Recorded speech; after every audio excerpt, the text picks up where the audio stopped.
Je pense qu'il faut s'écouter, avoir confiance en soi et puis passer outre les remarques qui peuvent être faites sur les difficultés pour les femmes par rapport entre autres à leur vie personnelle d'entreprendre et d'exercer de façon indépendante. Et je pense qu'on a beaucoup à apporter économiquement et socialement à tout type de milieu, que ce soit dans l'industrie, dans l'agriculture ou dans le tertiaire et qu'on a notre rôle à jouer dans la société aujourd'hui.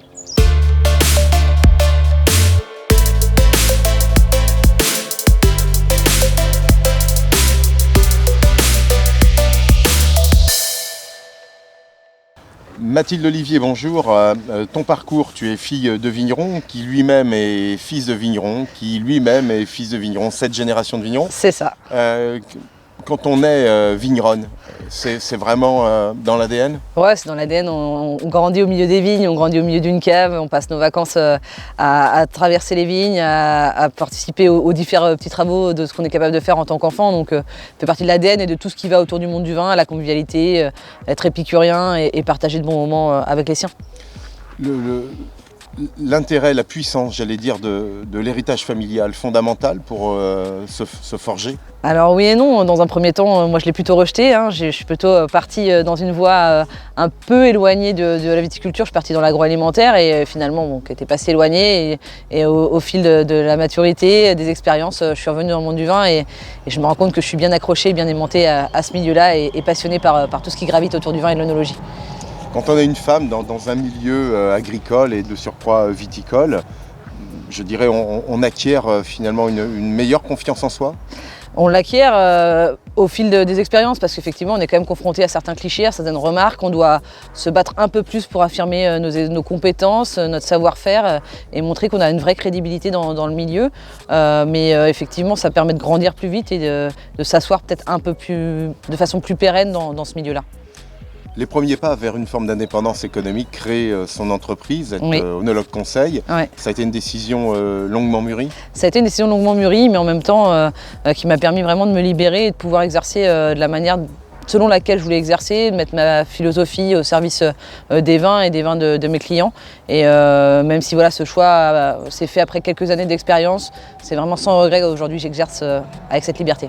Alors c'est important finalement de s'assumer, de s'affranchir finalement du poids quand même familial, mais est-ce qu'il y a des contraintes à surmonter, économiques, financières, de conseils ? On crée son entreprise facilement ? Alors on la crée facilement, après la faire vivre ça demande du temps. Voilà, moi c'est un développement de clientèle, il y a les aléas climatiques, il y a les aléas économiques, la crise sanitaire qu'on a pu connaître, donc pour développer une clientèle c'est pas toujours évident. Et en fait on se rend compte qu'effectivement c'est quand même le réseau et la crédibilité de ce qu'on a pu faire qui permet de pouvoir se développer et rayonner petit à petit et construire un peu sa toile d'araignée pour pouvoir exercer de façon plus large sur le territoire. Alors être une femme d'entreprise aujourd'hui, c'est aussi important de pouvoir bénéficier du rayonnement familial, oui. Les salons régionaux, nationaux, voire internationaux. Exactement, moi grâce effectivement au domaine de la grenaudière et tout le travail qui a été mis en place par mon père Jean-Luc, j'ai pu participer au salon et rencontrer des acteurs importants de la filière, ce qui m'a permis effectivement de développer moi aussi une partie de ma clientèle avec cette notoriété que mon père et mon oncle ont su créer sur leur domaine.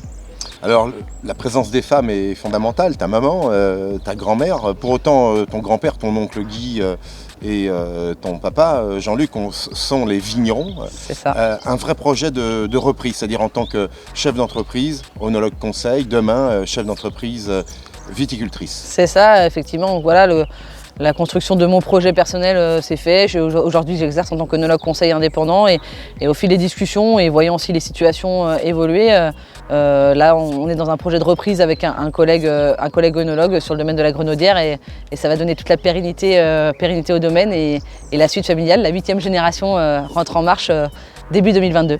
C'est, je dirais, fondamental pour se construire soi-même.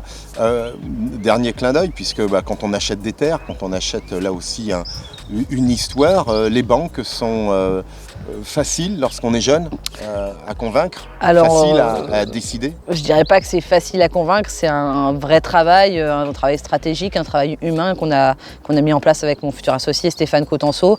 Et puis on a la chance aujourd'hui de reprendre une entreprise qui est saine et qui est rentable parce que mon père, mon oncle ont su donner un élan commercial, entre autres sur l'export, important à l'entreprise. Donc c'est tout ça aussi qui va faire que les banques vont être rassurées par nos profils bien sûr individuels, mais aussi par l'entreprise l'entreprise en elle-même qu'on est en train de reprendre.